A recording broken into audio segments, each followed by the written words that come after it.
I was standing in my kitchen at 6 in the morning, watering the basil plant I never use because my hands are too shaky now to pick the leaves off, and my coffee was getting cold, and I just looked at the window over the sink and thought about how strange it is that a person can live 67 years and wake up every single day, and the light comes in the same way, and the coffee tastes the same, and you drive the same road to the same grocery store, and nothing changes, except you. That was Tuesday. That was the morning everything ended. But I am getting ahead of myself. I need to start somewhere else. I need to start when I was 22, and I thought love was the only thing that mattered. His name was Dale Wiggins. He worked at the tire shop on Route 9 in Galesburg, Illinois. He had grease under his fingernails and a laugh that sounded like a truck backfiring. He looked at me across the counter at a diner called Rosie's and said I had the prettiest hands he had ever seen. That was it. That was how it started. A man who worked on tires telling a waitress that her hands were pretty. And I believed him. I believed him because nobody had told me that before. My mother never said it. My father never said it. My older brother Earl never even looked at me. So when Dale said it, I felt like someone had finally seen me. I was 22 years old, and I was invisible to everyone except one man who had grease under his nails, and he looked at me like I was the whole world. We got married in October of 1978. Small wedding. My mother bought me a dress from a rack at JCPenney, and my brother Earl drove me there, and he didn't say a word the whole way. Dale's mother sat in the front row with a tissue in her hand, and his sister Rhonda stood up and sang something I don't remember. That is not true. I remember. She sang Amazing Grace. She was drunk. Her voice cracked on the high S's. I laughed, and Dale looked at me, and I knew right then that I would spend the rest of my life trying to make him look at me like that. We had 2 kids, Jason first, then Megan. Jason came in 1980. Megan came in 1983. Jason was a quiet boy. He would sit on the floor of the kitchen and draw pictures of airplanes for hours. He never cried. Megan was different. Megan screamed from the moment she was born. She wanted everything. She wanted to be held and fed and rocked and sung to, and when you stopped, she would scream so loud the neighbors knocked on the wall. Dale said she got that from me. I said I didn't scream. He said you did when I forgot to lock the front door. I did. I remember that. I worked at a daycare center from 1981 to 1996, 9 to 5. I made $11 an hour, and then 12, and then 14 over the years. Dale worked at the tire shop, and then at a warehouse, and then at a plumbing company. We were not rich. We were not poor. We were the people in the middle, the people who eat at Applebee's on Friday and buy clothes at Target and fix the car themselves when it breaks.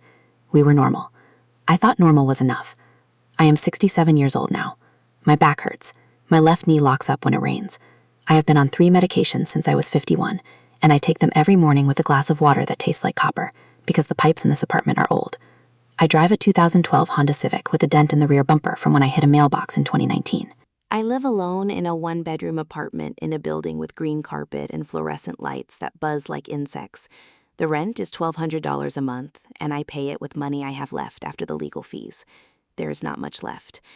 But I am getting ahead of myself. Let me go back to Megan. Let me tell you about Megan, because that is where the story lives. That is where the knife went in. Megan was always the one who needed something. She needed more. More attention, more money, more trips, more things. When she was 16, she told me she hated this house. She said she hated the walls and the carpet and the smell of dinner cooking at 5 o'clock. She said she deserved better. I said, we are doing the best we can. She said that is not enough. I remember standing in the kitchen doorway and looking at her and feeling something crack inside my chest. Not break, just crack, like a windshield with a stone chip. You can still see through it, but it is damaged now. She went to college, Bradley University. Dale and I paid for it, every penny. I worked extra shifts at the daycare. I picked up cleaning jobs on weekends. Dale did overtime at the plumbing company and gave every cent to me so I could put it in a savings account we had started when Megan was 14. We were saving for her education. We put in $400 a month for 6 years. That was $28,000. Then her grandmother died and left her $10,000. Then I gave her $2,000 from a birthday fund I had been building since she was born. Megan went to Bradley on a full ride, except for room and board. We paid the room and board, 4 years, approximately $22,000 more. So by the time Megan graduated in 2007, we had spent over $50,000 on her education. Jason went to community college. He paid for that himself. He got a job at a warehouse and he moved into an apartment with a girl named Kristen, and he never asked us for a dime. Jason was the quiet one, the one who didn't scream. After college, Megan moved to Chicago. She got a job in marketing. She met a man named Brett. Brett was tall and tan, and he had a smile that showed too many teeth. He worked in finance. I did not trust him from the first time I met him, but I said nothing because that is what mothers do. They smile and shake the hand and say, "Nice to meet you," and then they go home and worry in silence. Megan and Brett got married in 2010 at a place outside of the city with string lights and tables with white tablecloths. I wore a blue dress. Dale wore a suit he had bought new. My mother was still alive, but she was sick and she stayed home. She sent a card with $50 in it and a note that said, "I am proud of you, my darling." My mother died in 2011. Megan did not come to the funeral. Brett had a work thing. Jason drove up from Peoria and he stood behind me at the grave and he held my arm and he didn't say anything. That was the last time I saw Jason for 3 years, but that is another story. Megan and Brett had 2 kids, a boy named Caleb and a girl named Lily. Megan quit her marketing job when Caleb was born. She said she wanted to be there for the kids. Brett made good money. He was a financial advisor. They bought a house in Naperville. Big house, 3 stories, front porch, 2-car garage. Megan called me every Sunday, every single Sunday. She would call and say, "Hi, Mom, how are you?" And I would say, "I am fine." And she would say, "How is Dad?" And I would say, "He is fine." And then there would be a pause, and she would say, "I miss you guys." And I would say, "I miss you too." And then she would hang up every week for years. I kept a little notebook on the kitchen counter where I wrote down the date and the length of the call. Sometimes it was 4 minutes, sometimes it was 12.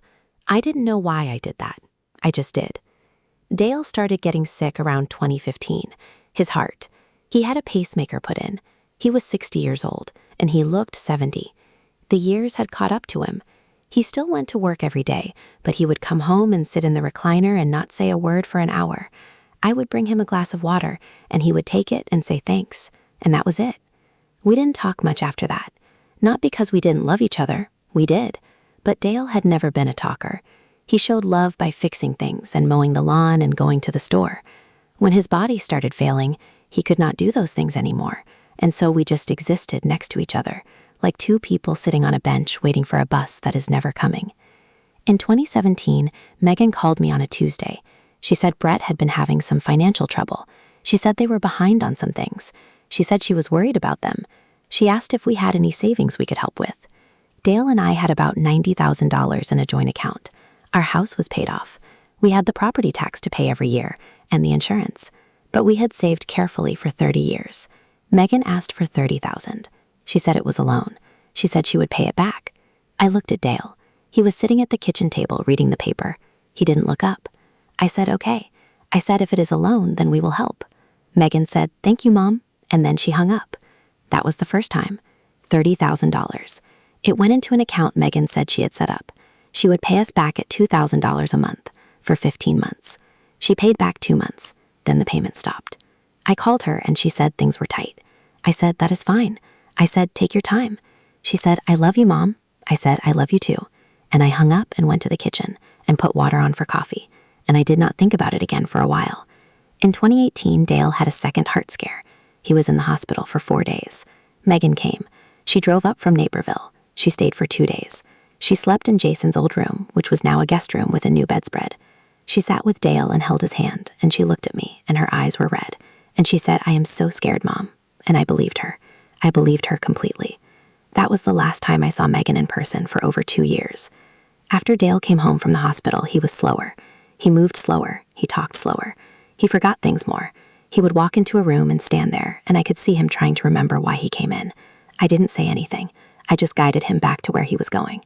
Some nights I would wake up at 3 a.m. and he would be sitting on the edge of the bed, and I would ask, "What is wrong?" And he would say, "Nothing." And then he would lie back down, and I would lie there in the dark, listening to him breathe. In 2019, Megan called again. She said things were really bad now. Brett had lost his job. She said they were behind on the mortgage. She said she was scared she was going to lose the house. She asked for $40,000. I said, "Where would that come from?" She said, "I don't know, Mom, just help us." Dale was sitting right there. He didn't say anything. He never said anything about the money. He just looked at me. I said, okay. I wrote the check. I gave it to Megan when she came to pick it up. She hugged me, and she smelled like lavender and baby shampoo. I held her, and I thought, this is my daughter. This is the girl I carried for 9 months. This is the girl who screamed so loud the neighbors knocked on the wall. She is 36 years old, and she is scared, and she needs her mother. So I gave her the money, $40,000. She said she would pay it back.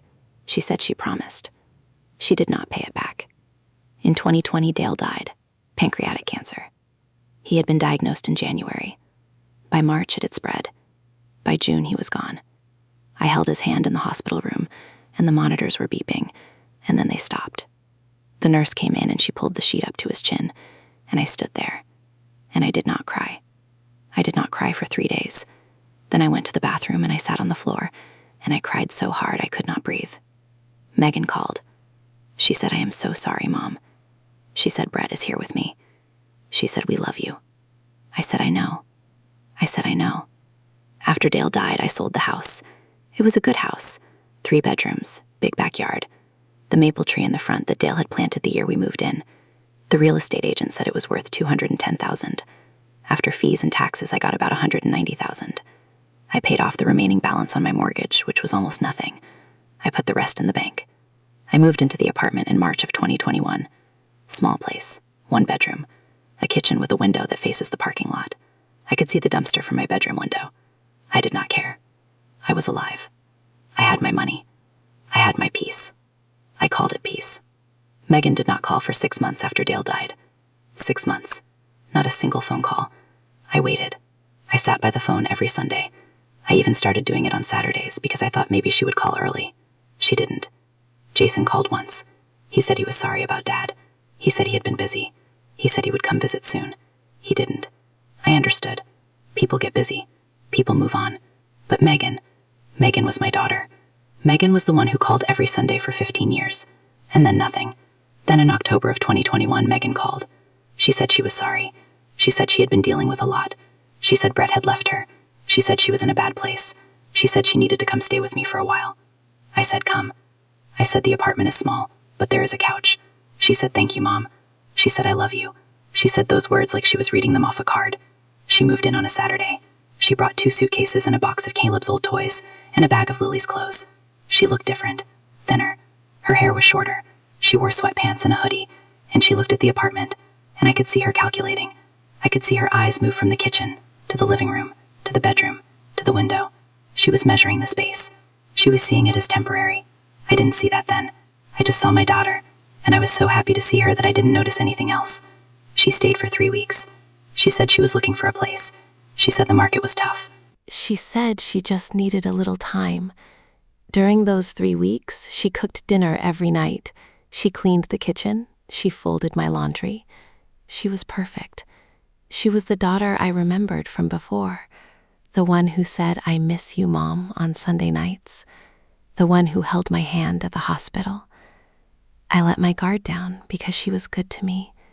She was so good to me. Then one morning I woke up and she was gone. The suitcases were there, the box of toys was there, but she was gone. There was a note on the kitchen counter. It said, I love you, Mom. I am so sorry I have to go. I cannot stay right now. I will call you. I love you. I read the note 4 times. I sat at the kitchen table and I drank my coffee and it was cold. And I looked at the note and I thought, okay, people leave, people go. That is what people do. I put the note in my purse and I went to the grocery store and I bought milk and bread and I came home and I ate a sandwich and I watched television until it was dark and then I went to bed. She did not call. 2 weeks passed. No call.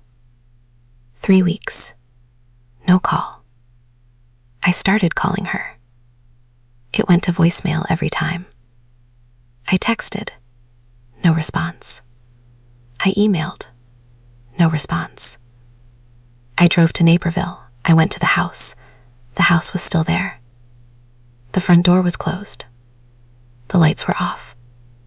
There was a car in the driveway. but it was a different car than before. I knocked. Nobody answered. I stood on the porch for 10 minutes. A neighbor came out and said, "The house has been empty for a while." She said the family moved out. I asked when. She said she wasn't sure. I got back in my car and I drove home and I sat in the parking lot and I cried. Not because she left, but because she didn't call. Because she didn't say goodbye.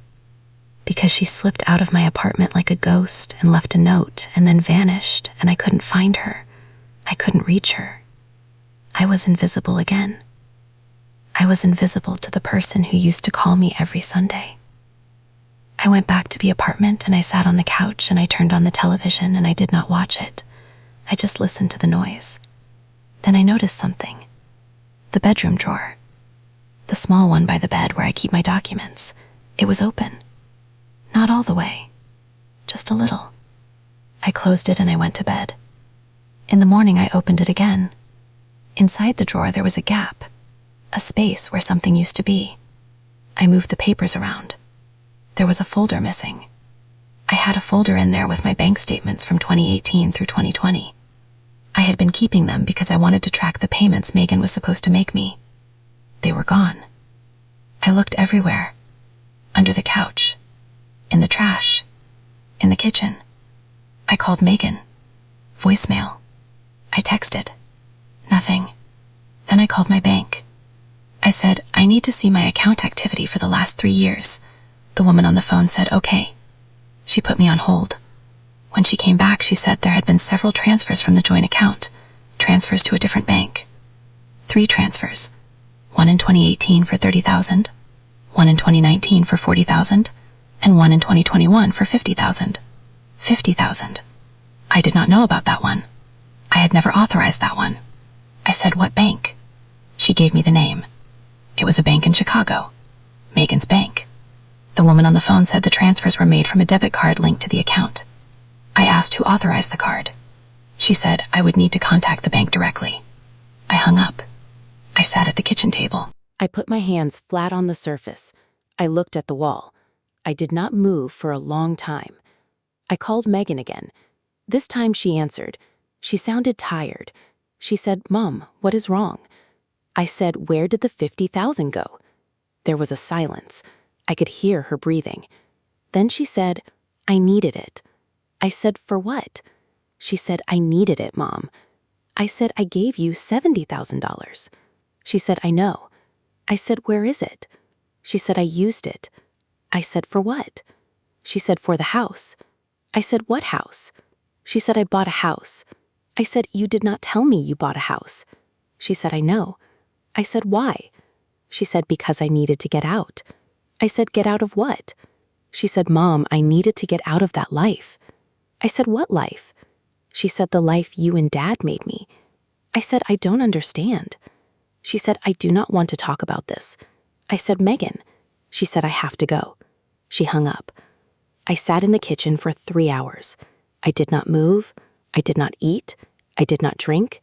I just sat there, and I stared at the wall, and I thought about every Sunday phone call, every "I miss you, Mom," every "thank you," every "I love you." I thought about the $30,000, the $40,000, the $50,000, $120,000. That is what she took, $120,000, from the money that Dale and I saved over 30 years, from the money we gave up dinners and vacations and new clothes for, from the money we sacrificed our youth for. She took it. She took it and she bought a house, and she did not tell me. She did not ask. She just took it. I drove to her house in Naperville, the new one. It was a nice house. Brick, columns on the porch, a big front yard. I pulled into the driveway and I sat there for 5 minutes with the engine running. Then I got out and I walked to the front door and I knocked. Megan opened it. She looked at me and her face went white. She said, "Mom, what are you doing here?" I said, "I want to see the house." She said, "You cannot come in." I said, "I spent $120,000 on you." She said, "It is not like that." "Then explain it to me." She said, "Please, Mom, not here." "Where then?" She looked past me to the street. She looked at the neighbors. "Come inside." I went inside. The house was beautiful. Hardwood floors, updated kitchen, new bathrooms, a backyard with a fence. There was a family photo on the mantle, Megan and Brett and the kids. But Brett was not in the photo. It was just Megan and the kids. There was a car in the garage, a Mercedes. I looked at the Mercedes and then I looked at Megan and I said, "This is what my money bought." She said, "It is not your money." I said, "It is." I said, "I'd earned it." I said, "Dale earned it." She said, "Dale is dead." I said, "So am I." Not physically, but something in me died right there on her front porch. She called a lawyer. She said she wanted to make sure the money was handled properly. I said I want it back. She said, "The money is gone." I said, "Then you owe me $120,000. She said, "I will pay you back." "When?" She said, "I don't know." That is not an answer. She said, "Mom, please." She said, "Don't make me do this. You already did it." I am your daughter. I know what you are. The lawyer called me 2 days later. He said Megan was contesting the transfers. He said she believed the money was a gift. I said it was a loan. He said she had documentation. What documentation? He said a text message. He said Megan had sent me a text in 2019 that said, "This is a gift from us to you. Enjoy it." I had never seen that text. I checked my phone. It was not in my messages. She had deleted it. Or she had sent it to a different number. Or she had fabricated it. The lawyer said the case was not clear-cut. He said I should consult with someone. I went to a different lawyer. The second lawyer said I had a case, but it would take time. He said Megan's lawyer would argue that the money was a gift. He said I would need to prove otherwise. I said I have the bank statements. He said that shows transfers, but not the intent. I said I have her voicemail where she says she used the money. He said that is not strong enough. He said we need more. I said more what? He said we need her to admit it, or we need paperwork, or we need something concrete. I could not afford another lawyer. I had spent $4,000 on the first one. The second one wanted $8,000 retainer. I had $160,000 left in the bank. I could not spend it all on lawyers. I needed to live. I needed to eat. I needed to keep the lights on. I called Megan one more time. I said, "I am not going to sue you." She said, "Thank you, Mom." I said, "But I want you to know what you did." She said, "I know." I said, "I raised you." I said, "I fed you." I said, "I gave you everything I had." She said, "I know that too." I said, "Then why?" She said, "Because I was unhappy, Mom." I said, "Being unhappy does not give you the right to steal from your mother." She said, "You would never understand." I said, "Maybe not." I said, "But I understand being broke. I understand being scared. I understand needing help. But you did not ask for help. You took it. There is a difference." She said, "I am sorry." I said, "Do not be sorry. Be different." She hung up. I did not hear from her again for 14 months. During that time, I went to court once. The lawyer I could afford took the case. It was a civil matter, small claims at first, but then it went to circuit court because the amount was over the small claims limit. Megan did not show up to the first hearing. Her lawyer said she was ill. The judge set a new date. Megan did not show up to the second hearing either. Her lawyer said there was a scheduling conflict. The judge set another date. On the third date, Megan showed up. She sat in the back of the courtroom and she did not look at me. She wore a gray blazer and she held a folder and she did not speak unless her lawyer told her to. The judge reviewed the evidence, the bank statements, the transfers, the dates. My lawyer presented the fact that the money was discussed as a loan. He presented the fact that Megan had said she would pay it back. He presented the fact that she stopped paying. Megan's lawyer presented the text message. He said my client believed the money was a gift. He said there was no written agreement. He said the text message indicated the donor's intent. My lawyer said the text was ambiguous. The judge said she would review the evidence and issue a ruling within 30 days. I waited 30 days, then 60, then 90. The judge issued a ruling in Megan's favor. She said the text message constituted evidence of a gift. She said without a written agreement, the transfers could not be proven to be loans. She said Megan was not required to repay the money. I sat in the courtroom and I did not react. I did not cry. I did not scream. I just sat there and I listened. And when the judge said the case was dismissed, I stood up and I walked out and I got in my car and I drove to the parking lot of a Walmart and I sat there for 2 hours and I did not turn the engine off and I did not turn the radio on and I just sat there. I drove home. I went inside. I made coffee. I sat at the kitchen table and I drank it and I stared at the wall and I thought about Dale. I thought about how he used to sit in that same spot and read the paper and how he never complained about anything. I thought about Jason. I called Jason that night. He answered on the 4th ring. He said, "Mom?" I said, "Jason." I I said, I need to tell you something. He said, what? I told him everything.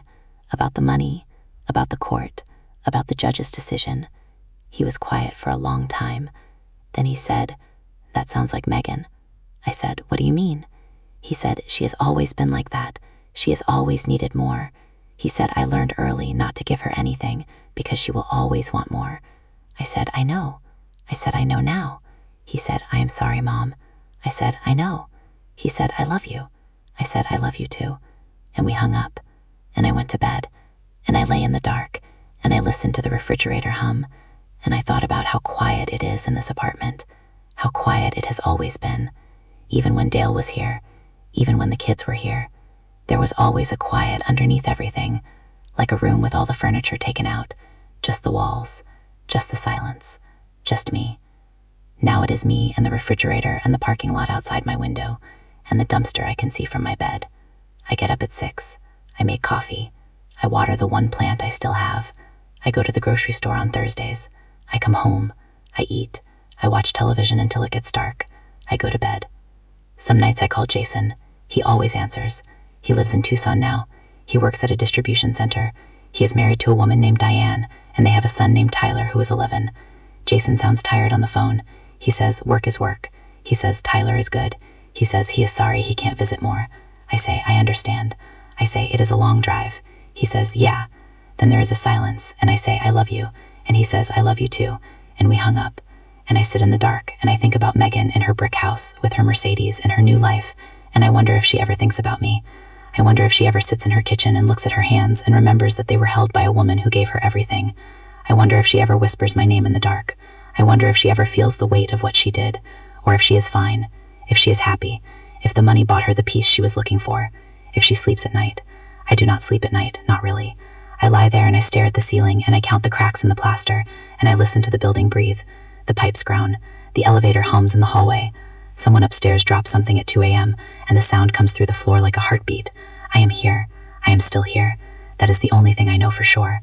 I am here in this apartment with my coffee and my plant and my curtains that let in the morning light and my phone that does not ring and my bed that is too big for one person. I am here, and the money is gone, and the house is gone, and Dale is gone, and Megan is gone. And the $120,000 that Dale and I saved over 30 years of marriage is now a brick house in Naperville that I will never see again. That is my life. That is what happened. I am telling you this because somebody should know. Somebody should hear it. Because if I keep it inside, it will eat me alive. And I am already so hollow that I am not sure there is anything left to eat.